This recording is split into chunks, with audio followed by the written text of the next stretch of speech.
আসসালামু আলাইকুম সবাইকে। আমি ফারদিন কিবরিয়া, আমার সাথে রাকিবুল হক। আমরা বাগেরহাট থেকে আমাদের নতুন সেগমেন্ট দ্য মর্নিং আফটার। গতকালকে আমাদের তো দুইটা ম্যাচ ছিল, ডাবল হেডেড ডে ছিল। আইসিসি ক্রিকেট ওয়ার্ল্ড কাপ 2023-তে Bangladesh versus England and Pakistan versus Sri Lanka. Lots to talk about Rakimul. তো বাংলাদেশ ভার্সেস ইংল্যান্ড দিয়েই শুরু করা যাক, সিন্স আমাদের জন্য এটা মোর ইম্পর্টেন্ট গেম ছিল। তো আই থিঙ্ক টার্নিং পয়েন্ট দিয়ে শুরু করা যাক। আই গেস এই গেমের মেইন টার্নিং পয়েন্টটা মেবি ইংলিশ ওপেনিং পেয়ার যেভাবে অ্যাটাক করছে ওখানে, নাকি তোমার অন্য কোনো স্পেসিফিক ইনসিডেন্ট মনে হয় যে টার্নিং পয়েন্ট ছিল? আমি দুইটা রানিং পয়েন্টই দেখতে পারি। দুইটাই হচ্ছে ব্যাটিং পাওয়ার প্লেতে। একটা হচ্ছে বাংলাদেশের বোলিং এর সময়, একটা বাংলাদেশের ব্যাটিং এর সময়, সোজা কথায় বললে। তো একটা হচ্ছে যে তুমি বললা বেয়ারস্টো আর মালানের ওপেনিং পার্টনারশিপ, আর একটা মানে হ্যাঁ, মোস্ট অফ আস নো যে by then the match was probably over, to be honest. আমাদের মানে ওই 360 চেজ করে জিতার মতো এই অবস্থা, মানে বর্তমান ফর্মে তো কোনোভাবেই সে অবস্থা আমাদের নাই। বাট তারপরও যদি কোনো আশা থেকে থাকে, সেটা রিস্টপলি ফার্স্ট স্পেলই শেষ করে দিয়েছে।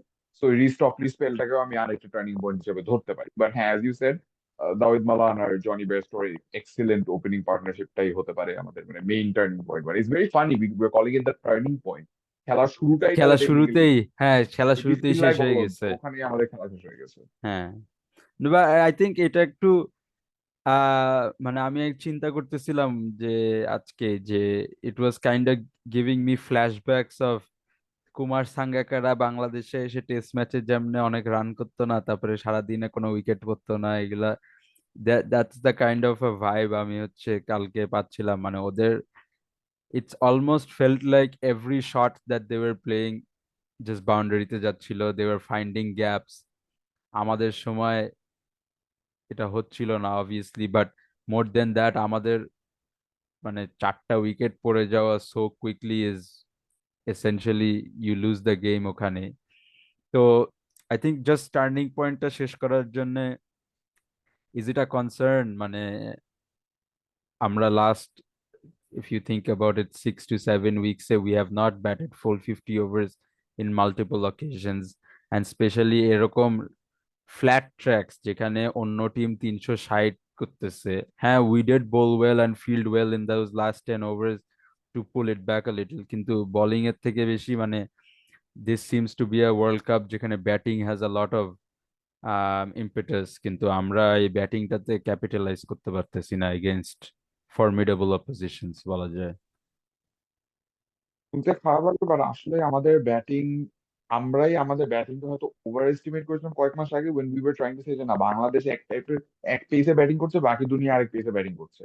ইংল্যান্ড যেরকম 2015 এই রিয়েলাইজেশনটা তাদের হিট করার সাথে সাথে তারা কিন্তু পুরা তাদের খেলার স্টাইল চেঞ্জ করে ফেলে। ওডিআইতে আমরা এখন যেটাকে ব্যাস বল বলি, ব্যাস বল কিন্তু অনেক পরে অনেক আসছে। আগ পরে আসছে। ওডিআইতে তারা যেটা করেছে ওটা কিন্তু তুমি জানোই যে ওইটা কিন্তু অনেক আগে। ওইটা কিন্তু ওই বাংলাদেশের সাথে ওই 2015 অ্যাডিলেড ম্যাচ হারার পর থেকেই রাইট। ইট কেম ইনটু হ্যাঁ। ফ্রুইশন। বাট এখন আমি বাংলাদেশের কথা যদি ফেরত আসি, আমরা যেটাকে বলছি যে ট্র্যাডিশনাল অ্যাপ্রোচ খেলছে বাংলাদেশ, এভাবে খেললে, এভাবে ওয়ানডে খেললে ওয়ানডে খেলা যায় না, উই ওয়ার রং। বাংলাদেশ শুধু এভাবেই ওয়ানডে খেলতে যায়। আমরা ওই উবার এগ্রেসিভ আইডিয়াটা আনতে যেই আইপিএল আমাদের পুরা ব্যাটিং ফর্ম আমরা ধ্বংস করে ফেলেছি। আমাদের এই আইডিয়াটা যে না, আমরা যদি এগ্রেসিভ খেলি আমরা 350 করতে পারবো, এই আইডিয়াটা আমি এই ম্যাচের জন্য বলছি না, এই আইডিয়াটা আমরা যে কয়েক মাস আগে ভাবছিলাম যে ইমপ্লিমেন্ট করবো, I think that sort of broke our batting. We should have stuck to that whole, আমরা পাওয়ার প্লে দেখে খেলবো, আমরা হুম। তারপর আরো 10 ওভার একটু অ্যাটাক করব, তারপর হুম। আবার একটু দেখে খেলবো, and then somehow make it to 280, 50 hmm. Overs খেলে। হুম। আমাদের অ্যাকচুয়ালি ওই অ্যাপ্রোচটাই নেওয়া উচিত ছিল। আমরা মানে we thought we were better then that, we were. And yeah, so obviously that I guess that kind of leads into our main takeaways also, যে এখানে আই গেস একটা মেইন টেকঅ্যাওয়েজ বাংলাদেশ, অলদো আমি মনে করি আমাদের টস জিতে ফিল্ডিং করাটা, আমরা আমাদের লাইভে যেটা ডিসকাস করতেছিলাম যে ফিল্ডিং করা কিন্তু বাংলাদেশের জন্য was the right call. If we look at it, ইংল্যান্ডের কিন্তু টপ থ্রি ছাড়া কেউই রান করে নাই এক্সেপশনালি। অবভিয়াসলি ওরা এসে এগ্রেসিভ খেলার চেষ্টা করছে to keep up the pace, but it also shows a lot of them are not like use to playing in this conditions, because ওদের কিন্তু এরকম মিডলে এরকম একটা টাইম এখনো পায় নাই। তুমি ওয়ার্ম আপ গেম থেকে কনসিডার করো, এখন কনসিডার করো নিউজিল্যান্ডের সাথে they had a very bad batting performance. So আমরা যদি একটু আর্লি উইকেটস নিতে পারতাম, আই থিঙ্ক এখানে একটা মেইন টেক অ্যাওয়ে যেটা আমরা ডিসকাস করতে পারি সেটা হচ্ছে আমাদের পাওয়ার প্লে বোলিং। দুইটা ম্যাচ পর পর I think power play bowling has been absolutely below par. আর আমাদের বোলিং অ্যাটাক নিয়ে অনেক হোপস ছিল। সো এটার ব্যাপারে তোমার অনুভূতি কি? বাগেরহাটের একটা পোস্টে আমি লিখেছিলাম যে হয়তো শ্রীলঙ্কাতে আমরা যে মানে এক্সেলেন্ট পাওয়ার প্লে বোলিং দেখেছিলাম, ওভারঅল আমাদের বোলিং অ্যাটাকটা খুবই ভালো ছিল শ্রীলঙ্কাতে, পার্টিকুলারলি নিউ বল আমরা অনেক ভালো করছিলাম। Maybe it had to do a little with the batters being a little perplexed by the Colombo conditions and even in পারলে গেলে তার সাথে Yeah. সাথে অফকোর্স আমরা যখন দিচ্ছিলাম ওইরকম, স্পেশালি আমরা দুইটা ম্যাচে মানে 160 আর 190 স্কোর দিয়েছিলাম, ওরকম স্কোর দিলে batters R not gonna attack. তারা Yeah. 10 ওভারে 50, 60, 70 করার চেষ্টা করবে না, তারা ওই Yeah. 40-এ খুশি থাকবে, এমনকি 30-এও খুশি থাকবে। তো যখন ওইরকম সিচুয়েশন হয়, it's actually very difficult to জাজ দ্য বোলিং যে বোলাররা কি খুব ভালো করছে নাকি ব্যাটসম্যানরা ওভারলি কনসিয়াসলি তাদেরকে খেলছে। বিকজ ওই স্টেজে কি it's not even just the run, batters can actually afford to give away a wicket Give or away to. their, yeah, yeah, exactly, right. Yeah, তো that is এইটাই একটা abs-. কনসার্ন মনে হচ্ছে। আর আর কি কি টেক অ্যাওয়েজ আছে তুমি মনে করো আমাদের এই গেমের থেকে, for both sides I guess we could say, leading into the world cup more? I don't want to get too excited about it, but Liton Das একটু রান করলো, এটা দেখতে তো আমাদের সবার সবসময় ভালো লাগে। হ্যাঁ, হ্যাঁ, হি লুক ভেরি পজিটিভ যখন সে তার মানে ফার্স্ট 50 রানস করলো, তখন হি লুক ভেরি পজিটিভ। তারপর সে কনস্ট্যান্টলি খেলেছেন, মানে আমার তার পেসিং নিয়ে কোনো কমপ্লেন নেই। How how can I complain, তার পুরো ইয়া। ইনিংস আমি কি আর কমপ্লেন যেখানে করবো? অন্য কেউ, রাইট, রাইট। আর আই থিঙ্ক মানে top order runs are very crucial. আমরা লাস্ট দুই তিনটা এপিসোড, দুইটা এপিসোড বা আমাদের অন্য বাঘেরহাটা লাইভে যেটা আমরা কথা বলছি যে we're lacking top order runs, তাই না? সো এখানে although Shanto had an off game, কিন্তু লিটন শান্ত যদি দুইজন মিলেই রান করতে পারে টপ অর্ডারে, it's always good for Bangladesh going forward, because next match নিউজিল্যান্ডের সাথে অবভিয়াসলি। আর আরেকটা টেক অ্যাওয়ে আই থিঙ্ক যেটা হচ্ছে যে England, they look like they have doubled up on their aggressive approach after that first game. So আমরা অনেকে মনে করছিলাম যে হয়তো নিউজিল্যান্ডের সাথে যেটা হয়েছিল টি-20 ওয়ার্ল্ড কাপে, বা অস্ট্রেলিয়ার সাথে যেটা হয়েছিল অ্যাকচুয়ালি টি-20 ওয়ার্ল্ড কাপে, যে ফিন অ্যালেনের স্টার্টটা দেওয়ার পরে ওরা যে একটা ডিমোরালাইজ টাইপের হয়ে গেছিল, ওইটা হচ্ছে ইংল্যান্ডের ক্ষেত্রে হবে, বিকজ ওরা নিউজিল্যান্ডের কাছে যে ম্যাচ যেভাবে ফার্স্ট ম্যাচে হারছিল, কিন্তু সেটা হয় নাই, they have come out even harder. So I think, do you think other teams have something to look forward to when they face England, and especially if England's batting first? I don't think so, in a sense that I think every team knows their strength at this point. Bangladesh ছাড়া, if I'm being completely honest, like Yeah, আমি এখন এটা কেন বলছি, Afghanistan next ম্যাচে face করবে ইংল্যান্ডকে, মানে আফগানিস্তান ইন্ডিয়াকে খেলবে, তারপরে ম্যাচে তারা ইংল্যান্ডকে ফেস করবে। yeah, তখন আমরা দেখতে পারবো যে আফগানিস্তান কতটা কনফিডেন্ট তাদের বোলিং এ। আফগানিস্তান হয়তো মনে করতে পারে গতবারের মতো ইংল্যান্ড 400 করার জন্য রেডি আছে তাদের এগেইনস্ট, তো আমরা 400টা না দিই, we're going to keep them down to 320, 330। আমরা ওটা চেসও করবো না, but that's a win for us. that's, yeah, তারা তাদের এবিলিটি নিয়ে confident. India on the other hand are gonna take a very different approach. Siraj and Bumrah are not gonna think না তাসকিন আর Shariful wicket পায় নাই, মুস্তাফিজ উইকেট পায় নাই, তার আমি মানে পাবো, আমরাও পাবো না, না, হ্যাঁ, না, অ্যাবসলিউটলি নট। না। এভাবে কেউ চিন্তা করবে না। আর বাংলাদেশের একটা ছোট, এটা টেক অ্যাওয়ে না, বাট তুমি কি মনে করো যে এটা scraping for anything we can get at this point? Towhid Hridoy আর মাহেদি যে টাইমটা স্পেন্ড করলো পিজে, মার্ক উড, আদিল রশিদদের, আই থিঙ্ক ক্রিস ওকসকেও খেললো, হ্যাঁ, তারা যে এই টাইমটা স্পেন্ড করলো, এটা কি বাংলাদেশকে বড় বেনিফিট এনে দিতে পারে কিনা? I think it's the time they helpful. Got spend. We are scraping for the benefits, obviously, out of positives, out of our drubbing. কিন্তু I think এটা একটু benefit হবে, because once you face express pace and good bowlers in these conditions, তো তহিদ হৃদয় কিন্তু একটু struggle করছে দুই তিনটা ম্যাচের মাঝখানে, ওয়ার্ম আপ ম্যাচগুলো যদি আমরা কনসিডার করি।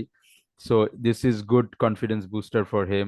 Sheikh Mahedi bowled very well, obviously, towards the later half of his spell. First half তো just জঘন্য bowling করছে।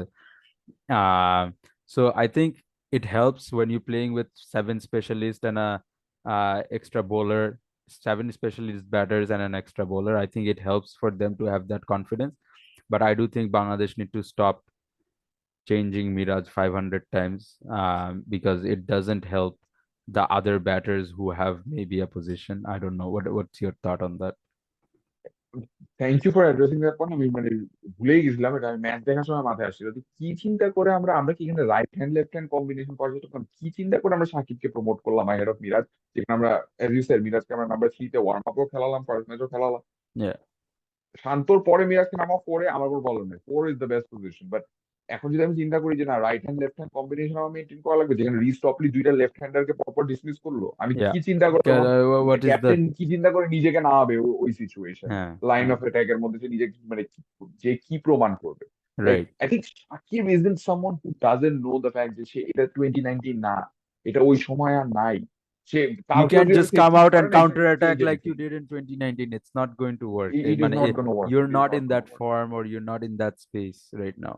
আমরা একটা হরেবল সিচুয়েশনে পড়ে গেছি, যেখানে অনেকে বলছিল যে আমরা, আই এম সরি আমি এটা এক ম্যাচের জন্য নিজেকে বলতে চাচ্ছি না, but the reason I am saying that is Hathuru loves the strategy of blending experience with youth, but আমরা Yeah, জিনিসটা খুবই বাজে ভাবে করে ফেলছি। In the sense exactly. That আমরা কিছু প্লেয়ারকে মানে তানজিদ হাসান তামিমের মতো, আমি তানজিদ হাসান তামিমের সিলেকশনে এগেনস্ট না, বাট আমি জাস্ট বলছি যে তার মতো একজন প্লেয়ারকে আমি নিয়েছি যেখানে তার কোনো এক্সপিরিয়েন্সই ছিল না, বেসিক্যালি 5 ম্যাচের এক্সপিরিয়েন্স। অন্যদিকে মুশফিকুর রহিম, সাকিব আল হাসান আর Mahmudullah Riyad are way past their prime. Prime. তারা আমাদের হ্যাঁ, এক্সপিরিয়েন্স প্লেয়ার, তারা তাদের মানে বেস্ট খেলার 4 ধাপ দূরে আছে, exactly. তারা And চাইলেও তাদের বেস্ট পারফরমেন্স unfortunately দিতে পারে না।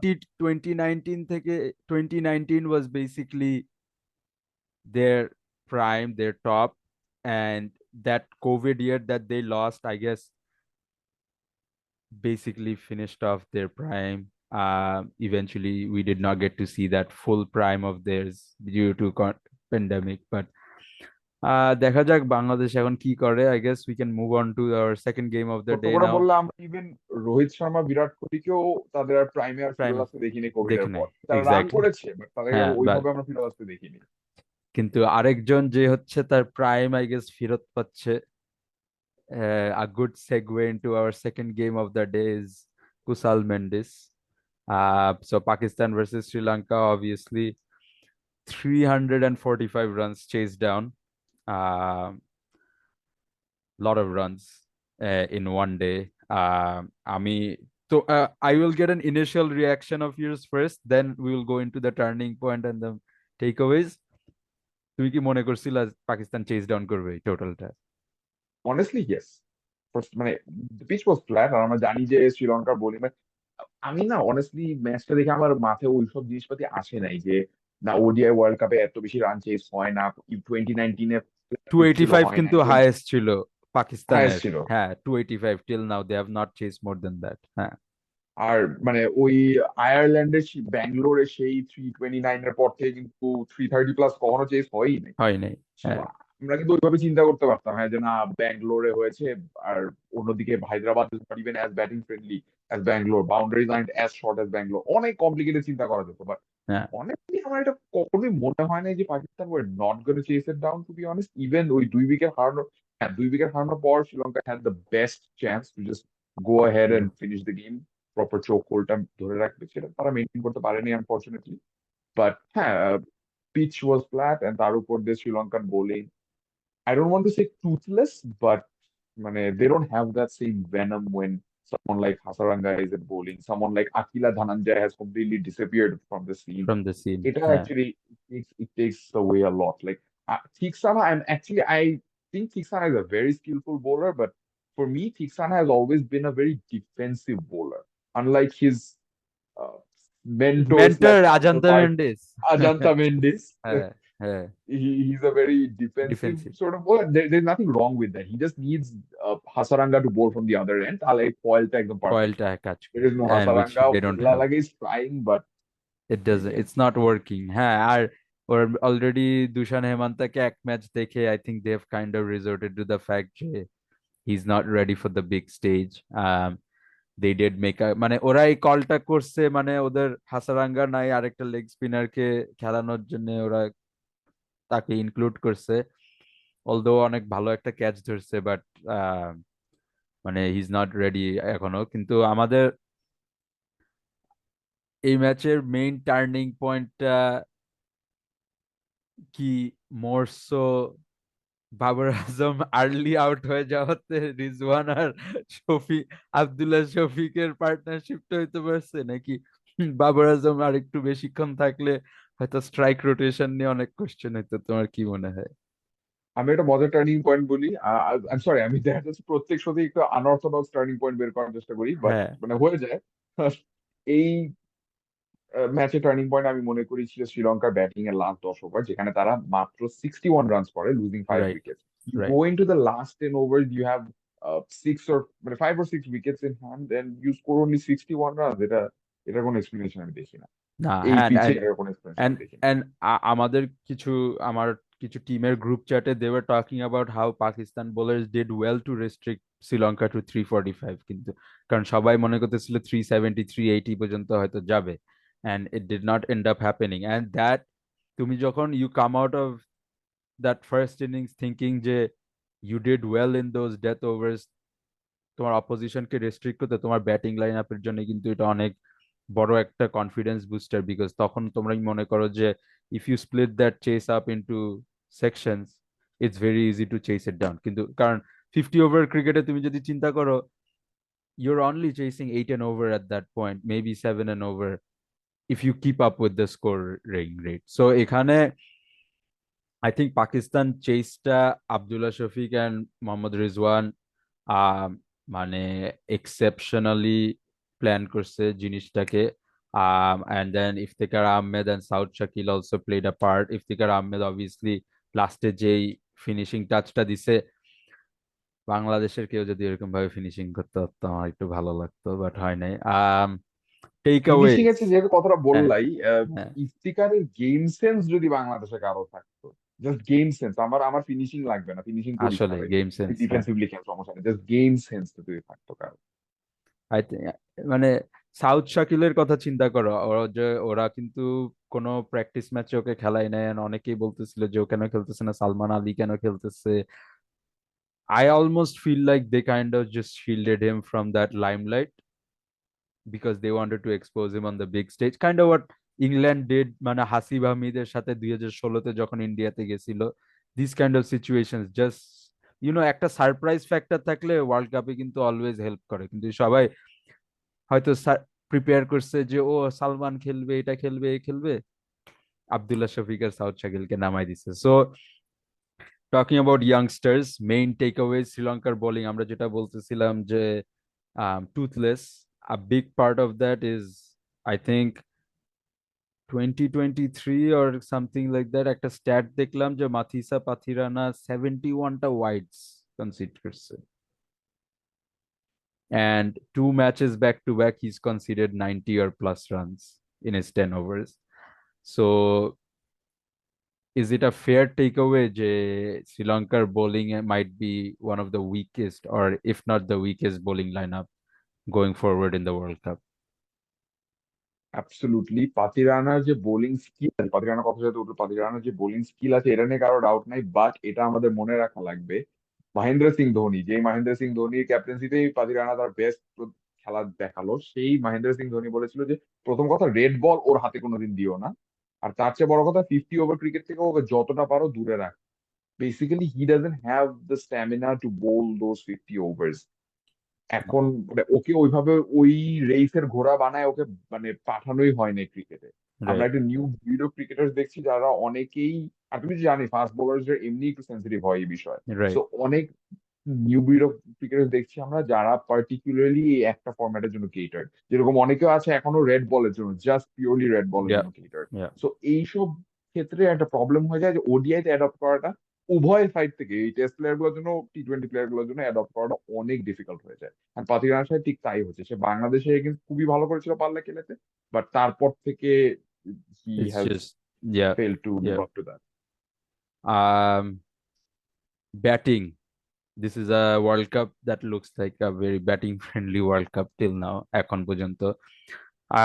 দুই টিমেরই ব্যাটিং ক্লিক করতেছে, I guess we could say.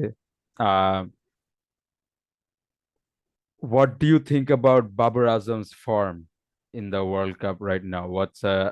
I I think there's a lot of narrative going around যে বাবর আজমের স্ট্রাইক রেট একটা কনসার্নিং, স্ট্রাইক রোটেশন একটু concerning. What's your take on this? As long as Pakistan are winning, I don't think they should be concerned. পাকিস্তানের best স্ট্রেংথটা এখন এটাই যে, listen, there was a time, হ্যাঁ, এখন বাবার উপর যে প্রেশারটা, there is a reason for that. বাবার has earned it, আমি Earned বলতে it. চাই। হ্যাঁ, একটা সময় ছিল যখন পাকিস্তানের ব্যাটিং পুরা ভেঙে পড়ে গেছিল, হৃৎপিণ্ড ছিল না ওদের ব্যাটিং, কোনো হঠাৎ হঠাৎ করে কি অনেক দাঁড়াতো, বাট কোনো প্রপার হৃৎপিণ্ড ছিল না, সেই হৃৎপিণ্ডটা বাবার প্রোভাইড করেছে।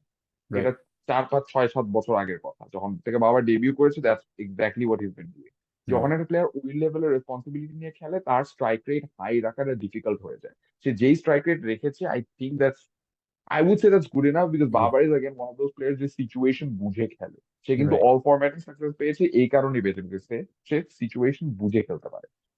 তো যদি এখন বাবার ওইভাবে পারফর্ম না করে, বাবারের উইকেটে যদি পাকিস্তান মেন্টালি ভেঙে না পড়ে, যেটা আমরা আজকে দেখলাম, আব্দুল্লাহ শফিক, মোহাম্মদ রিজওয়ান অ্যামেজিং একটা পার্টনারশিপ করলো। Yeah.